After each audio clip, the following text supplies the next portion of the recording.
السلام علیکم ورحمۃ اللہ وبرکاتہ، والصلاۃ والسلام علیک یا رسول اللہ وعلی آلک واصحابک یا نور اللہ صلی اللہ تعالی علیہ وآلہ وسلم۔ ناظرین اکرام، آج آپ کے سامنے ایک بہترین وظیفہ جو پیسوں میں برکت کا ہے پیش کرنے کی سعادت حاصل کر رہا ہوں، لیکن اس سے پہلے چند گزارشات و معروضات آپ کی بارگاہ میں عرض کرنے کی سعادت حاصل کر رہا ہوں۔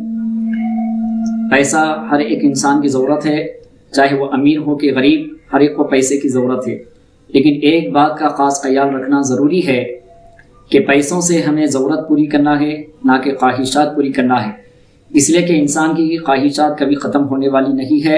ایک خواہش ختم ہونے کو جاتی ہے، پھر دوسری خواہش جنم لے لیتی ہے، اس لیے ہمیں ضرورت پوری کرنا ہے،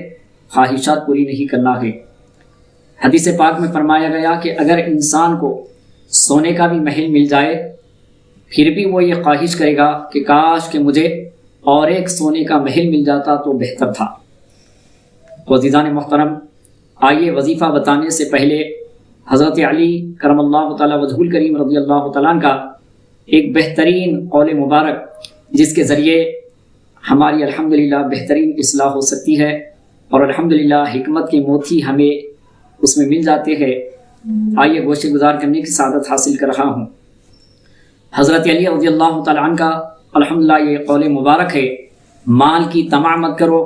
مال کو جمع مت کرو، کوئی ہدیہ یا نذرانے کے طور پر دے تو منع مت کرو۔ یہ تین باتوں کو بالکل اختصار کے ساتھ، وضاحت کے ساتھ آپ کے سامنے گوشے گزار کر رہا ہوں۔ پہلا جو آپ کا اس میں فرمان ہے، مال کی طمع مت کرو، یعنی کہ مال کی زیادتی، مال کی حرص، مال کی ہوس۔ کبھی کبھی انسان مال کی زیادتی کے لیے حلال و حرام کی تمیز نہیں رکھتا، اور یہی مال کی حرص و ہوس نے قارون کو تباہ و برباد کیا۔ حدیث پاک میں فرمایا گیا کہ صبح قیامت تک قارون اپنے مال کے ساتھ، اپنے خزانے کے ساتھ زمین میں دھستا رہے گا،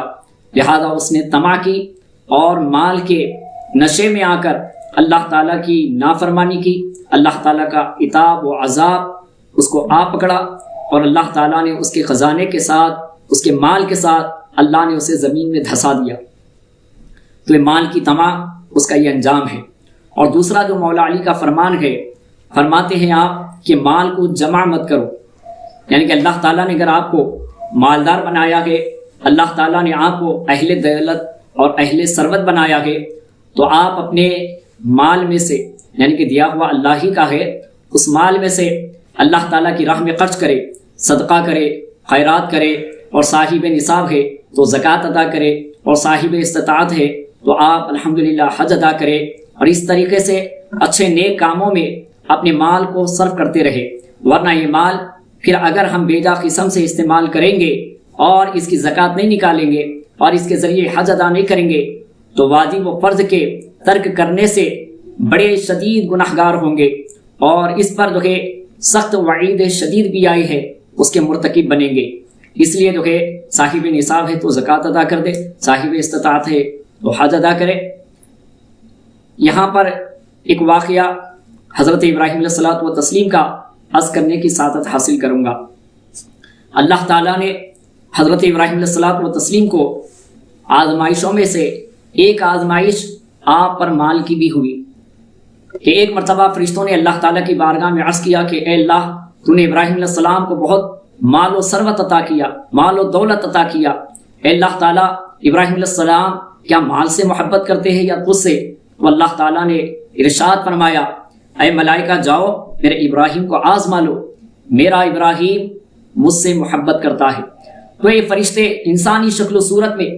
فقیرانہ لباس زیبتن کر کر، ہاتھ میں کشکول لے کر ابراہیم علیہ الصلوۃ والتسلیم کے دولت خانے پر آئے، اور انہوں نے تسبیح پڑھی۔ کون سی تسبیح پڑھی؟ علماء کرام فرماتے ہیں 4 رکعت نماز تراویح کے بعد ہم تو تسبیح پڑھتے ہیں، سبحان ذی الملک والملکوت، سبحان ذی العزت والعظمت والہیبت والقدرت والکبریاء۔ یہ پوری تسبیح جو ہے فرشتے وحلانہ انداز میں پڑھتے ہیں، ابراہیم علیہ السلام پر ایک رقت و کیفیت طاری ہو جاتی ہے۔ آپ باب الداخلہ پر تشریف لے آتے ہیں اور کہتے ہیں اے اللہ کے بندو کتنی پیاری تم نے تسبیح پڑھی ہے، اور ایک مرتبہ پڑھ کر کے سناؤ۔ تو وہ آنے والے سائل فرشتے کہتے ہیں اے ابراہیم علیہ السلام اگر اللہ تعالیٰ کے ذکر سے، اللہ کی تسبیح سے آپ کو محبت ہے تو لاؤ مال و دولت دیتے جاؤ، ہم آپ کو تسبیح سناتے جائیں گے۔ آپ دیتے جاتے ہیں اور تسبیح سنتے جاتے ہیں، یہاں تک کہ اللہ اکبر گھر کی پونجی آپ نے پوری دے دی، گھر کا مال و زر آپ نے دے دیا، یہاں تک کہ بکریوں کے ریوڑ تھے آپ نے بکریوں کے ریوڑ بھی دے دیے، لیکن پھر بھی سننے کی خواہش و تمنا کرتے ہیں۔ اب آپ کے پاس دینے کے پاس کچھ نہیں رہا،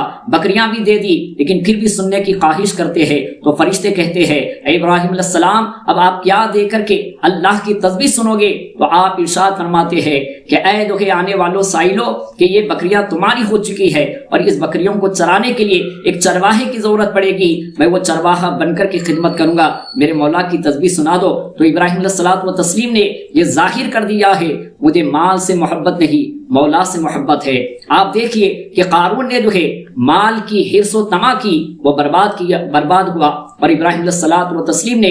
اللہ کے دیے ہوئے مال کو راہ خدا میں خرچ کیا، اللہ نے ان کے مراتب بلند فرمائے، اللہ تعالیٰ نے خلیل اللہ کا لقب عطا کیا۔ تو اس لیے فرمایا گیا مال کو جمع مت کرو۔ اور تیسری بات،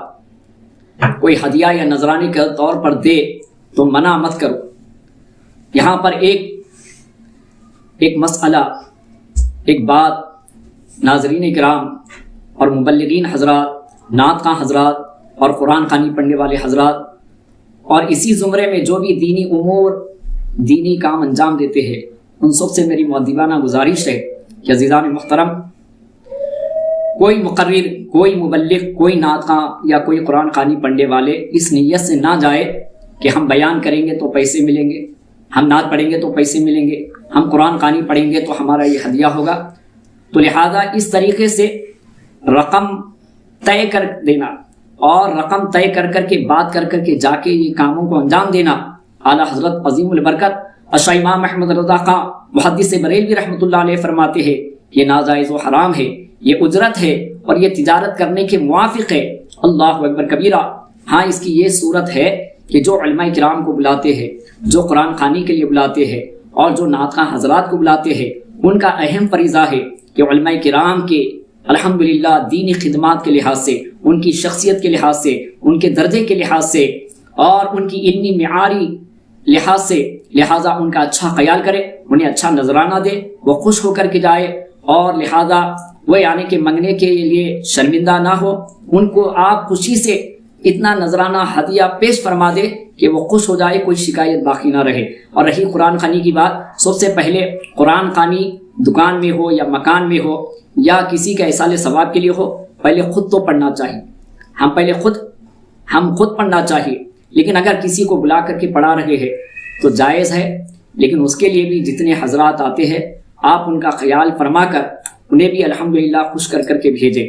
لہذا قرآن خوانی پڑھنے والے حضرات اس نیت سے نہ جائے کہ ہم جائیں گے تو ہمارا یہ ہدیہ ہوگا اور اتنے پیسے لے کر کے پڑھیں گے تو یہ اجرت ہوگی۔ تو لہذا یہ تمام جو ہے مسائل کو یاد رکھے اور انشاءاللہ تعالی عمل کرے۔ آخری بات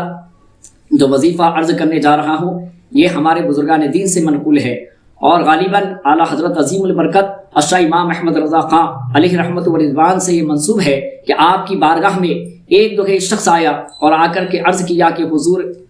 بہت الحمدللہ پیسے کماتا ہوں لیکن برکت نظر نہیں آتی، پیسے آتے ہیں ختم ہو جاتے ہیں، ایسا کوئی وظیفہ عنایت فرما دے کہ اللہ تعالیٰ میرے مال میں اور میرے پیسوں میں برکت عطا فرمائے۔ اعلیٰ حضرت عظیم البرکت اشاہ امام احمد رضا خان محدث بریلوی فرماتے ہیں کہ اس شخص سے کہ جب آپ پیسے دینے لگو، پیسے خرچ کرو کسی بھی معاملے میں، تو جب پیسے دے دو تو انا للہ و انا الیہ راجعون پڑھو، اور جب پیسے لو تو بسم اللہ الرحمن الرحیم پڑھ کر کے پیسے لو، اللہ تعالیٰ آپ کے مال میں برکت عطا فرمائے گا۔ اللہ تعالیٰ ہم سب کو اس وظیفے پر عمل کرنے کی نیک توفیق رفیق عطا فرمائے۔ آئیے دعا کرتے ہیں کہ دے محمد کے لیے، روزی کر احمد کے لیے، خان فضل اللہ سے حصہ گدا کے واسطے، آمین والحمدللہ۔